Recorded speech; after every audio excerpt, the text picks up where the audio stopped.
जय हिंद साथियों, आप सभी का स्वागत है आपके अपने इस यूट्यूब चैनल वीनस क्लासेस पर। आज की इस वीडियो में हम लोग देखेंगे साथियों रेलवे के लिए साइंस, जो कि आरपीएफ, एसएससी, एमटीएस के लिए साथियों रामबाण साबित होगी। तो साथियों ये प्रीवियस ईयर प्रश्न है साथियों साइंस के। तो कहता देखिए पहला प्रश्न क्या है, वन लाइनर है साथियों। कहता जब प्रकाश की एक किरण एक सघन माध्यम से एक विरल माध्यम में यात्रा करती है तो यह किस दिशा में मुड़ जाती है साथियों। जब सघन माध्यम से विरल माध्यम में प्रवेश करती है साथियों तो ये अभिलंब से दूर हट जाती है, और जब विरल से सघन में जाती है तो अभिलंब की ही ओर झुकती है। ये बात आप लोग ध्यान रखिएगा। देखते हैं अगला प्रश्न क्या कहता है साथियों। अगला प्रश्न देखिए क्या कहता है, ओजोन के एक अणु में कितने परमाणु होते हैं। ओजोन के एक अणु में साथियों 3 परमाणु होते हैं। ओजोन के एक अणु में साथियों 3 परमाणु होते हैं। देखते हैं अगला प्रश्न क्या कहता है। अगला प्रश्न देखिए मित्रों, कहता है जब किसी संकुचित स्लंकी को, स्लंकी में साथियों स्प्रिंग होता है, क्या होता है, स्प्रिंग होता है साथियों। स्प्रिंग, स्लंकी में स्प्रिंग होता है जो चूड़ी जैसा होता है। स्प्रिंग को जब छोड़ा जाता है तो स्थितिज ऊर्जा को किस ऊर्जा में परिवर्तित कर देती है साथियों, गतिज ऊर्जा में परिवर्तित कर देती है साथियों। यदि किसी स्प्रिंग को संकुचित, जो कि खिंची हुई है, उसको छोड़ा जाए तो वो साथियों गतिज ऊर्जा में बदल जाएगी। खिंची हुई स्प्रिंग को साथियों जब छोड़ेंगे तो वो सिकुड़न प्राप्त कर लेगी, तो गतिज ऊर्जा प्राप्त कर लेगी साथियों। स्थितिज ऊर्जा को गतिज ऊर्जा में बदल देगी। देखते हैं अगला प्रश्न क्या कहता है। अगला प्रश्न साथियों कहता है बहुविखंडन किसके द्वारा उत्पन्न होता है साथियों। बहुविखंडन जो है साथियों प्लाज्मोडियम के द्वारा उत्पन्न होता है। किसके द्वारा, प्लाज्मोडियम के द्वारा उत्पन्न होता है साथियों।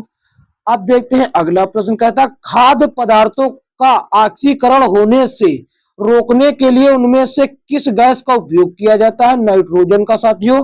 यदि कोई साथियों तैलीय पदार्थ खराब ना हो, यानी ऑक्सीजन से क्रिया ना करे, उसके लिए नाइट्रोजन का प्रयोग किया जाता है, नाइट्रोजन गैस का। इसीलिए जो चिप्स कुरकुरे ये पैकेट में आते हैं साथियों उसमें नाइट्रोजन गैस भरी होती है साथियों। कौन सी, नाइट्रोजन गैस भरी होती है चिप्स के पैकेटों में, ताकि जो ये चिप्स है वो खराब ना हो साथियों। देखते हैं अगला प्रश्न क्या कहता है। कहता है साइकिल सवारी, साइकिल की सवारी करते समय निकलने वाली ऊर्जा निम्न में से किसका रूप नहीं होती साथियों।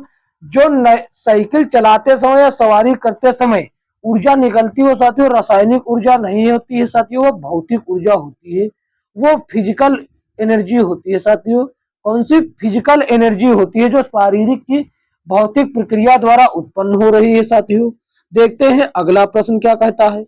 अगला प्रश्न देखिए मित्रों, कहता है कौन सा एक परजीवी के रूप में पौधों से पोषण प्राप्त करता है साथियों। कस्क्यूटा इसका उत्तर, जो कि आयोग ने माना है साथियों। आयोग यानी कि एएलपी रेलवे ने माना है साथियों। ये एएलपी में पूछे गए प्रश्न शिफ्ट वाइज साथियों। एक दिन में 3 शिफ्ट होता है, तीनों शिफ्टों में साइंस के प्रश्न पूछे गए, वो रोज लेकर आ रहा हूं एक दिन का। साथियों देखिए अगला प्रश्न क्या कहता है।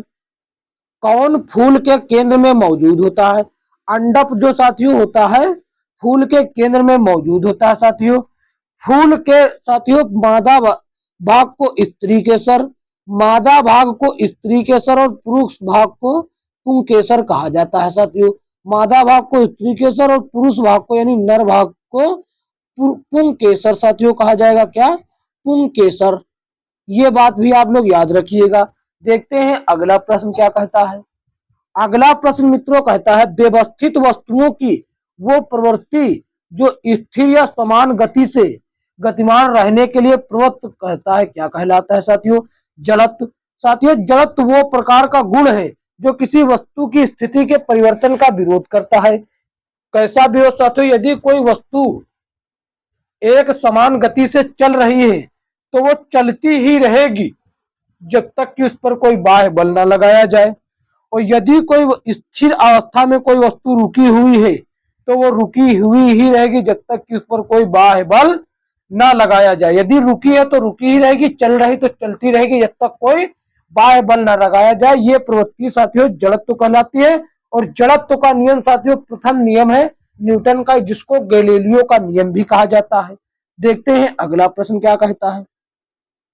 अगला प्रश्न साथियों कहता है प्रोपेन का आणविक सूत्र क्या है। प्रोपेन का आणविक सूत्र साथियों C3H8 है।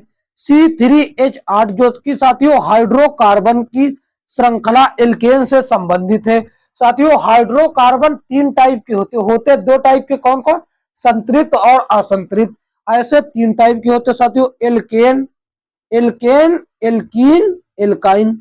साथियों एल्केन, एल्कीन, एल्काइन ये हो गया दो, और एक होता है एल्काइन, एक होता है एल्काइन। साथियों ये साथियों एल्केन समूह का है, जो प्रोपेन है साथियों एल्केन समूह का है। इसमें कार्बन की संख्या के हिसाब से नाम दिया जाता है। एथ साथियों क्या क्या, मेथ, एथ, प्रोप, ब्यूट, हेक्स, एक पेंटेंट ऐसे साथियों दिया जाता है। यदि एक कार्बन होगा तो उसे एथ कहा जाएगा, एथ कहा जाएगा। और दो कार्बन होंगे तो उसे, सॉरी यहाँ पर देखिए, एक कार्बन होगा तो उसको मेथ कहा जाएगा, उसको मेथ कहा जाएगा। और दो कार्बन होंगे तो उसको एथ कहा जाएगा। और तीन कार्बन होंगे तो उसको प्रोप कहा जाएगा। चार कार्बन होंगे तो इसी तरीके से बढ़ती जाएगी। यहाँ पर देखिए साथियों तीन कार्बन है, तीन कार्बन है। और साथियों एक सूत्र एल्केन श्रेणी से है तो इसमें एन जुड़ जाता है, मेथेन हो जाएगा, ये एथेन हो जाएगा, और ये प्रोपेन हो जाएगा। इसी तरीके से आगे भी चलता रहेगा। देखते हैं अगला प्रश्न क्या कहता है। अगला प्रश्न साथियों ये कहता है हीलियम को छोड़कर सभी नोबल गैसें बाहरी शेल में कितने इलेक्ट्रॉन होते हैं। साथियों 8। साथियों हीलियम के केवल हीलियम का परमाणु क्रमांक 2 है साथियों। अब ये परमाणु क्रमांक 2 है साथियों, इसमें बाहर रखो या अंदर, साथियों 2 इलेक्ट्रॉन है तो अंतिम में भी 2 ही होंगे और पहली में भी 2 ही होंगे। बाकी सबका इलेक्ट्रॉनिक विन्यास, जिसको साथियों इलेक्ट्रॉन कॉन्फ़िगरेशन यानी कि इलेक्ट्रॉनिक विन्यास, उनके अंतिम कक्षा में 8 इलेक्ट्रॉन होते हैं केवल हीलियम को छोड़कर। जिसके अंतिम कक्षा में 8 इलेक्ट्रॉन होते हैं वो अक्रिय गैस हो जाती है, जिनको क्रिया करने की जरूरत नहीं होती है। साथियों देखते हैं अगला प्रश्न क्या कहता है। अगला प्रश्न साथियों ये कहता है फूलों वाले किस पौधों में पत्तियों के मार्जिन दरों में कलियां पैदा होती हैं। साथियों बायोफाइलम उसको कहा जाता है, बायोफाइलम कहा जाता है साथियों। और साथियों पेड़ पौधों में जाइलम और फ्लोएम के द्वारा भोजन और जल का सहवन होता है। और उनकी पत्तियों में जो छोटे छोटे छिद्र होते हैं उनको रंध्र कहा जाता है। उनको क्या कहा जाता है, उनको कहा जाता है साथियों रंध्र। जो पत्तियों में छोटे छोटे छिद्र होते हैं उनको रंध्र कहा जाता है। और फ्लोएम के द्वारा साथियों भोजन का, पेड़ पौधों में फ्लोएम के द्वारा जो पत्ती भोजन बनाती है वो जड़ तक जाता है, और जो जड़ जल खींचती है वो साथियों ऊपर के भाग में जाता है जाइलम के द्वारा। ये सब आप लोग याद रखेंगे साथियों। देखते हैं अगला प्रश्न क्या कहता है। अगला प्रश्न कहता है रासायनिक गुणों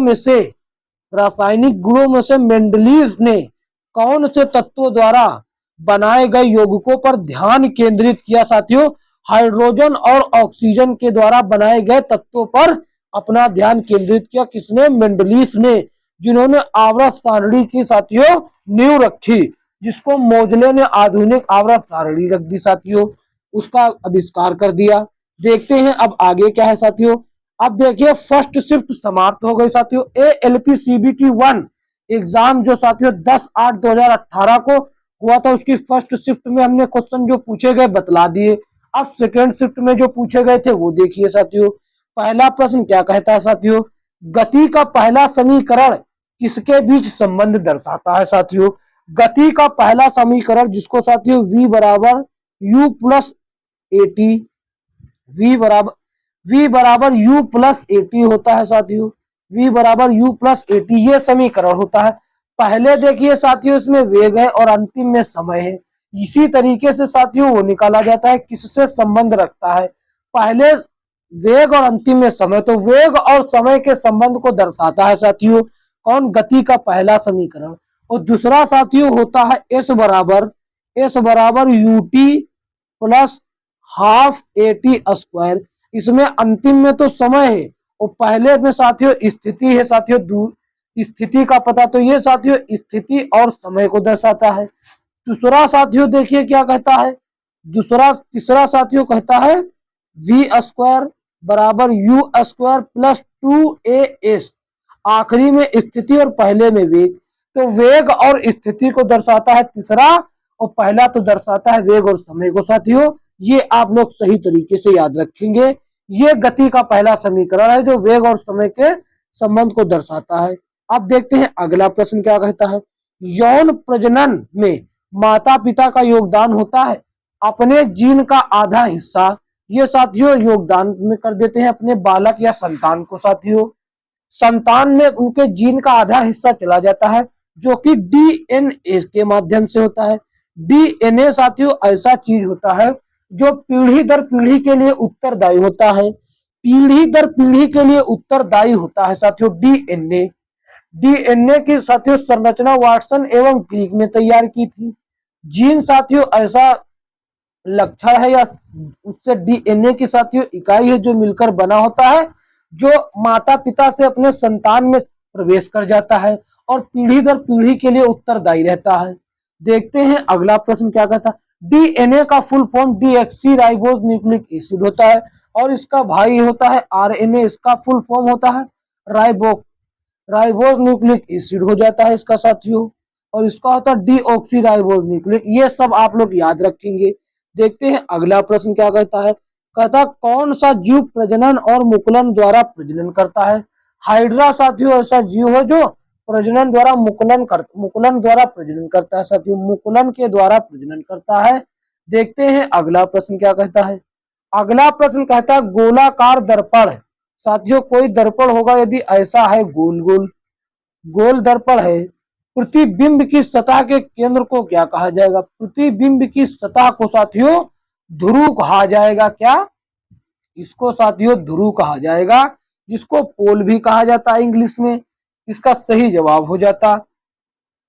देखते हैं अगला प्रश्न क्या कहता है साथियों। ये सभी प्रश्न साथियों प्रीवियस ईयर में पूछे गए हैं जो रेलवे के लिए रामबाण साबित होंगे। रेलवे की किसी भी परीक्षा में प्रश्न का आदान प्रदान होता रहता है साथियों।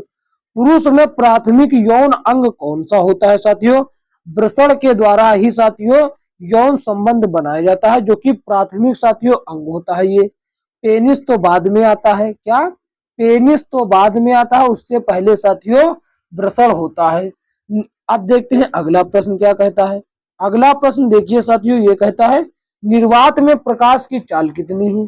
3 × 10 का पावर 8 मीटर प्रति सेकेंड। 3 × 10 का पावर 8 मीटर प्रति सेकेंड साथियों ये होता है प्रकाश के निर्वात में चाल। इसी चाल से यदि प्रकाश एक वर्ष में कितनी दूरी तय करता है 9.46 × 10 का पावर 15 मीटर। इसी चाल से एक वर्ष में साथियों इतने मीटर की दूरी प्रकाश तय कर लेता है, जिसको एक प्रकाश वर्ष दूरी भी कहा जाता है। देखते हैं अगला प्रश्न क्या कहता है। बायो का प्रश्न है साथियों, जीव विज्ञान का। कहता है निम्नलिखित में से मानव का मस्तिष्क का वह हिस्सा या फिर वह भाग जिसमें विचारों का संग्रह होता है वो कौन सा है साथियों। वो अग्र मस्तिष्क कहलाता है। अग्र मस्तिष्क कहलाता है साथियों वो अग्र मस्तिष्क। प्रमस्तिष्क साथियों मेन मस्तिष्क होता है साथियों। मेन मस्तिष्क जिसको साथियों प्रमस्तिष्क जिसको साथियों और भी कुछ कहा जाता है, इस समय याद हमको नहीं आ रहा है। देखते हैं अगला प्रश्न क्या कहता है। अगला प्रश्न साथियों कहता है जब मैग्नीशियम रिबन को हवा में जलाया जाता है यानी कि ऑक्सीजन से क्रिया कराया जाता है। कैसे साथियों कराया जाता है। मैग्नीशियम का होता है सूत्र Mg। हवा में जलाने का मतलब साथियों ऑक्सीजन से क्रिया, तो साथियों क्या बन जाता है 2MgO बन जाता है। 2MgO बन जाता है जो कि एक यौगिक होता है जो लाल रंग का होता है साथियों। मैग्नीशियम ऑक्साइड जिसको कहा जाता है साथियों। क्या मैग्नीशियम ऑक्साइड कहा जाता है। बढ़ते हैं अगले प्रश्न की ओर। अगला प्रश्न क्या कहता है साथियों। अगला प्रश्न साथियों कहता है न्यूटन द्वारा गणित की शाखा में किसका आविष्कार किया गया। गणना का आविष्कार किया गया साथियों किसका कैलकुलस का साथियों। कैलकुलस का साथियों आविष्कार किया गया। कैलकुलस का आविष्कार किया गया। देखते हैं अगला प्रश्न क्या कहता है। अगला प्रश्न साथियों कहता है एक मिश्र धातु किसका उदाहरण होता है। साथियों कोई भी मिश्र धातु दो धातुओं से मिलकर बनी होती है जो ठोस विलयन का उदाहरण होता है। जैसे कि साथियों तांबा होता है, क्या साथियों, कांसा होता है। कांसा, कांसा वो साथियों तांबा और पीतल से मिलकर बनता है। तांबा या स्टेनलेस स्टील, स्टेनलेस और पीतल से मिलकर बनता है। ये साथियों ठोस अवस्था में ये सब चीज हो रहा है, तो साथियों ये ठोस विलयन कहला जाएगा। क्या, ठोस विलयन कहलाएगा। देखते हैं अब क्या आगे कहता है। साथियों 3 शिफ्ट रेलवे में पूछी जाती है एएलपी में, 2 शिफ्ट में करवा दिए पूछे गए प्रश्न 10/8/2018 को। अब देखते हैं तीसरे शिफ्ट में कितने साइंस के प्रश्न पूछे गए। विद्युत आवेश का एसआई मात्रक क्या होता है साथियों, विद्युत आवेश का एसआई मात्रक साथियों कूलाम होता है। क्या, कूलाम होता है विद्युत एसआई का मात्रक साथियों। देखते हैं अगला प्रश्न अब क्या कहता है। तापकीय अपघटन के द्वारा, तापीय अपघटन के दौरान अमोनिया नाइट्रेट उत्पन्न क्या करता है। अमोनिया, तापीय जब साथियों अमोनिया नाइट्रेट को जलाया जाता है साथियों, तो नाइट्रोजन, नाइट्रोजन ऑक्साइड और जल का साथियों उत्पन्न करता है। जब अमोनिया नाइट्रेट को जलाया जाता है यानी कि गर्म किया जाता है, तो साथियों नाइट्रोजन ऑक्साइड और जल का उत्पन्न करता है। ये बात आप लोग याद रखेंगे। आ गया बेहतरीन क्वेश्चन जो हर बार पूछा जाता है। वाहनों की हेडलाइट में प्रयुक्त होने वाला दर्पण कौन सा साथियों, अवतल दर्पण हो जाएगा। यदि यहीं पर पूछ लेता साथियों, खिड़की जो चालक होता है यानी कि ड्राइवर पीछे का दृश्य देखने के लिए साइड मिरर का प्रयोग होता है, वो साथियों उत्तल दर्पण होता है। क्या, वो होता है साथियों उत्तल दर्पण, वो होता है उत्तल दर्पण, उत्तल दर्पण होता है वो। ये बात भी आप लोग याद रखेंगे। देखते हैं अगला प्रश्न क्या कहता है। अगला प्रश्न साथियों ये कहता है, गति के दूसरे समीकरण द्वारा किसके बीच संबंध दर्शाया जाता है। पहली शिफ्ट में पहला समीकरण, तीसरी शिफ्ट में दूसरा, और दूसरी में पूछा ही नहीं। दूसरा साथियों समीकरण ये होता है, एस बराबर U T plus half A T square, plus half का मतलब 1/2 और ए टी स्क्वायर। साथियों संबंध दर्शाया जाता है, पहले देखिए साथियों एस है, अंतिम में टी, यानी पहले समय, सॉरी पहले स्थिति। ये एस को साथियों स्थिति को दर्शाता है, एस जो होता है स्थिति को दर्शाता है, और टी का मतलब समय होता है, टी का मतलब समय होता है।